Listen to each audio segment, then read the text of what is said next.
Casares, he is the CEO of Zappo, which is a Bitcoin wallet and Bitcoin vault. Thanks for joining us today. Thank you for having me.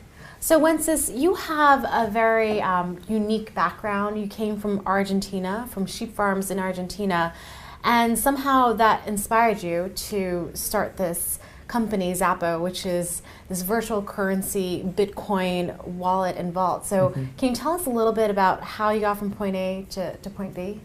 You know, growing up in a sheep farm in Patagonia, I saw my family lose everything 3 times in one childhood. You know? Because of inflation? One time it was because of inflation, another time it was because of confiscation of bank accounts, and the last time it was because of an enormous devaluation.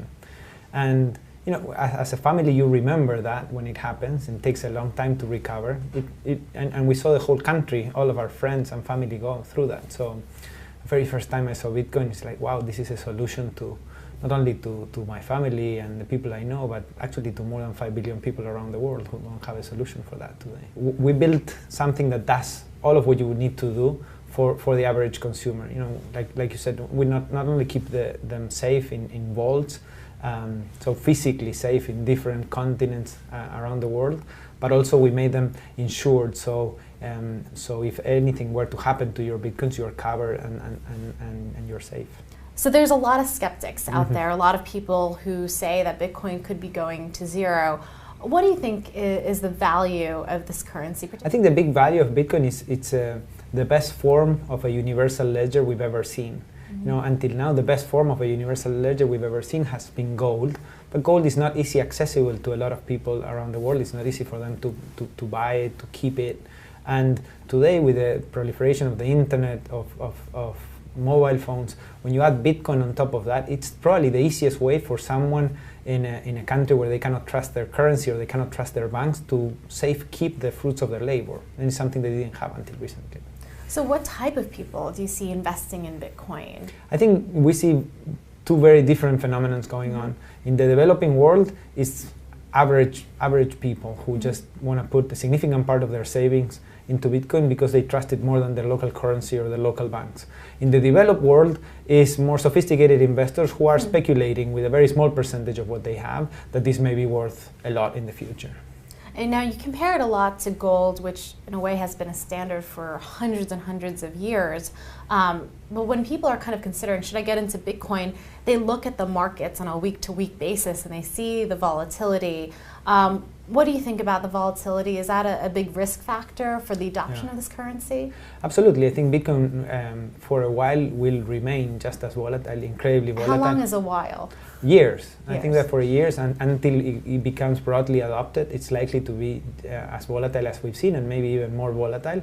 And that's why it's only prudent to, if you do invest in Bitcoin, to only invest a small amount that you can afford to lose, because it will remain incredibly volatile for a very long time. And even that volatility is still attractive, though, to people who may be in developing countries where there's a lot of inflation or deflation. So even kind of pricing in or expecting that volatility, you still think that people will find it attractive over kind of a long-term horizon? Yeah, people already do find it attractive in those places, because despite the volatility is something that you may find in a day or in a week. But so far, when you look 3-6 months in, Bitcoin has been very steadily increasing in value, and that's a better proposition to most people in those countries than having to suffer the loss in the local currency or risk it in the local banks. When it comes to Bitcoin, a lot of governments have started to wrap their heads around it and try to figure out the ways to regulate or tax it. So there's been moves by the Chinese government, by the US government, the IRS recently had a statement. What is your reaction to that? Is that, you know, a bad thing for the ecosystem, for the adoption of Bitcoin? Are you worried how people will perceive those moves? I think it's only natural. You know, Bitcoin is emerging and it's slowly maturing, and part of that maturing process is being recognized by countries and regulated as something new, both in how we tax it and how we treat it. I think it's mostly a very positive thing. I think we're going to see ups and downs like with any other emerging technology, but I think Bitcoin is here to stay, and it makes sense that it be taxed and treated like any other. So let's make a bold call here. In 10 years, what do you think Bitcoin will be worth? One Bitcoin? Between $500,000 and $1 million.